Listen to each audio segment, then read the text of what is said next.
ये खबर है। और आज और कल वक्फ संशोधन विधेयक पर बनी ज्वाइंट पार्लियामेंट्री कमेटी की बड़ी बैठक होनी है, जिसके बाद जेपीसी 27 से 28 जनवरी को अपनी रिपोर्ट लोकसभा स्पीकर को सौंप सकती है।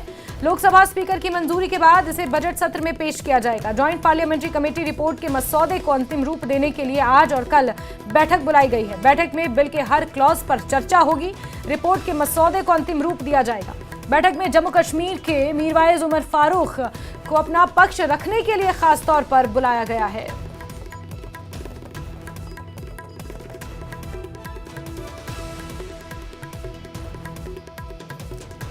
तो वक्फ संशोधन विधेयक पर ज्वाइंट पार्लियामेंट्री कमेटी की 2 दिनों तक ये महत्वपूर्ण बैठक चलेगी। माना यह जा रहा है कि बजट सत्र के दौरान इसकी रिपोर्ट पेश की जा सकती है। ये बैठक 11 बजे आयोजित की जाएगी। इस बैठक में विधेयक पर रिपोर्ट के मसौदे पर चर्चा की जाएगी ताकि आगामी बजट की शुरुआत में इसे प्रस्तुत किया जा सके।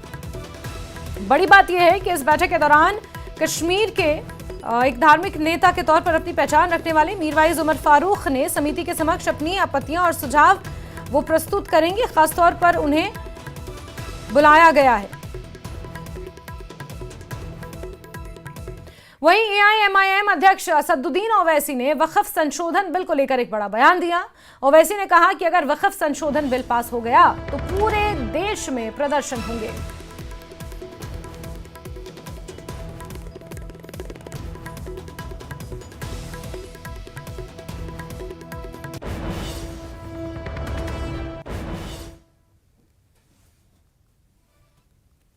बनाने जा रहे, याद रखो वक्फ का कानून बनेगा तो भारत में प्रोटेस्ट होगा इंशाअल्लाह ताला।